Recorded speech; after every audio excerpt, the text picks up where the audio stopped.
ভারতীয় জনতা পার্টির পক্ষ থেকে গোগলা অঞ্চলে অপারেশন সিন্দুরের সাফল্য উদযাপনের জন্য একটি তিরঙ্গা যাত্রা বের করা হয়েছিল। এই তিরঙ্গা যাত্রা পাণ্ডবসের বিধানসভার গোগলা অঞ্চলে মন্দারমণি কলিয়ারি দুর্গা মন্দির থেকে শুরু হয়ে পানশিলি হাই স্কুল মোড় পর্যন্ত করা হয়। এই তিরঙ্গা যাত্রায় প্রায় 300 জন বিজেপি কর্মী সমর্থকরা পায়ে পা মিলিয়েছিলেন। এই তিরঙ্গা যাত্রা প্রধানত বিজেপি নেতা জিতেন্দ্র তিওয়ারির উদ্যোগে করা হয়। বিজেপি নেতা জিতেন্দ্র তিওয়ারি বললেন, ব্লকের গোগলা অঞ্চলের মন্দারমণি দুর্গা মন্দির থেকে নিয়ে পানশিউলি বিদ্যালয়ের যে গেট অবধি আমরা তিরঙ্গা যাত্রা আয়োজন করেছিলাম। আমাদের দেশের সেনাবাহিনী যে পরাক্রমে পরিচয় দিয়েছে, যেভাবে পাকিস্তানের জঙ্গি ঘাঁটি তারা ধ্বংস করেছে, প্রধানমন্ত্রীর নেতৃত্বে যেভাবে আমাদের সেনাবাহিনী কাজ করছে, সেটাই জনসমক্ষে তুলে ধরার জন্য এবং সেনাবাহিনীর প্রতি আমাদের সমর্থন জানানোর জন্য আজকে এই তিরঙ্গা যাত্রা।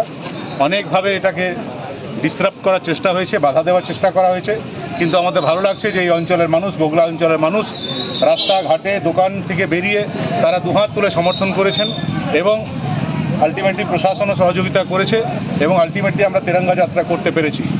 কত সংখ্যক মানুষ? প্রকৃত অর্থে তিরঙ্গা যাত্রা সেদিন সফল হবে যেদিন কেউ এটা বাধা দেওয়ার চেষ্টা করবে না। আমাদের দেশে তিরঙ্গা যাত্রা বাধা দেওয়ার চেষ্টা করা হচ্ছে, এটা শুভ লক্ষণ না।